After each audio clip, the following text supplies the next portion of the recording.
Et avant de retrouver Hervé Dupré, un point sur ce chiffre qui vient de tomber, celui de l'inflation en Allemagne, qui confirme son recul sur un an, plus 2,5% en février, soit son plus bas niveau depuis juin 2021. Voilà qui va sans doute intéresser évidemment Hervé Dupré. Bonjour Hervé. Bonjour Céline. Vous êtes trader pour compte propre et gestion indépendante. Hier, donc, séance prudente pour le CAC 40 qui avait besoin de temporiser avant la publication d'un autre indice d'inflation, le CPI aux États-Unis. Effectivement, le CPI aux États-Unis, c'est ce qui va focaliser toute notre attention aujourd'hui. D'un point de vue technique, après la phase de latéralisation que nous avons eue précédemment avant la confirmation de la politique monétaire de la BCE qui a donné une impulsion par le haut. Donc les objectifs c'était 8008, 8030. Ils ont été réalisés en clôture hier.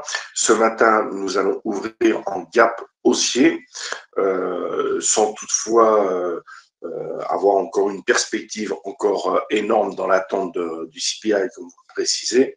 Donc, comment traiter ce marché? Je dirais que là, plus que jamais, c'est d'attendre la stat qui, exceptionnellement, cette semaine, avec le décalage horaire, tombera en même temps que l'ouverture de Wall Street. Alors, en termes de chiffres techniques, qu'est-ce que cela peut nous donner? Un range assez large. Personne ne connaît encore la valeur de ce CPI. Mois précédent, il était plutôt, il avait suivi une inflexion à la hausse, à savoir si c'était quelque chose d'épisodique, éphémère, ou si il va y avoir de nouveau une remontée de l'inflation.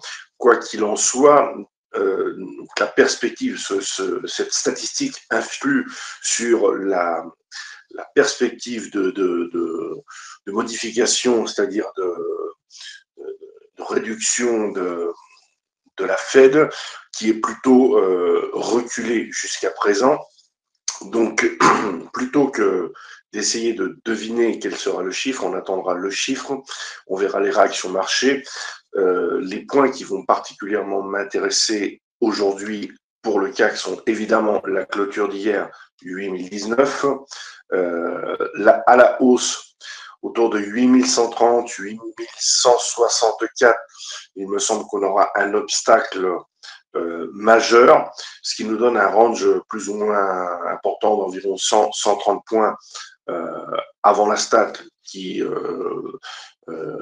ce matin, à mon avis, ne donnera pas lieu à une forte volatilité qui arrivera au moment de la statistique.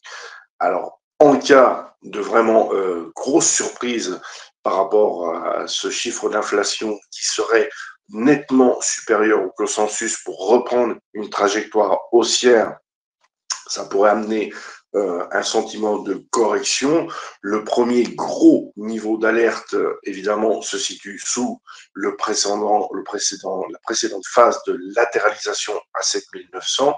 Et puis, en cas de CPI vraiment positif, dans le sens où une réduction de l'inflation, il n'y a pas vraiment de barrière au-delà de celle que je vous ai citée, à savoir 8146, 8164, qui pourrait freiner un petit peu le marché. En tout état de cause, la tendance reste haussière, même si c'est extrêmement difficile de trouver des points d'achat sur repli.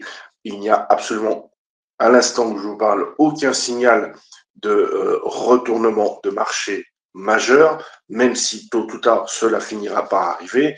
On ne peut pas savoir encore si la stat du jour sera le game changer, d'autant plus qu'à la fin de semaine, il y a encore d'autres éléments à venir d'un point de vue macroéconomique. Donc on reste très focalisé sur la stat pour aujourd'hui, en attendant d'avoir un premier signal exploitable, soit d'un retracement un peu plus profond, soit d'un changement de paradigme. Donc pour l'instant, des petits écarts. Ce matin, peu de volatilité à attendre, à mon avis.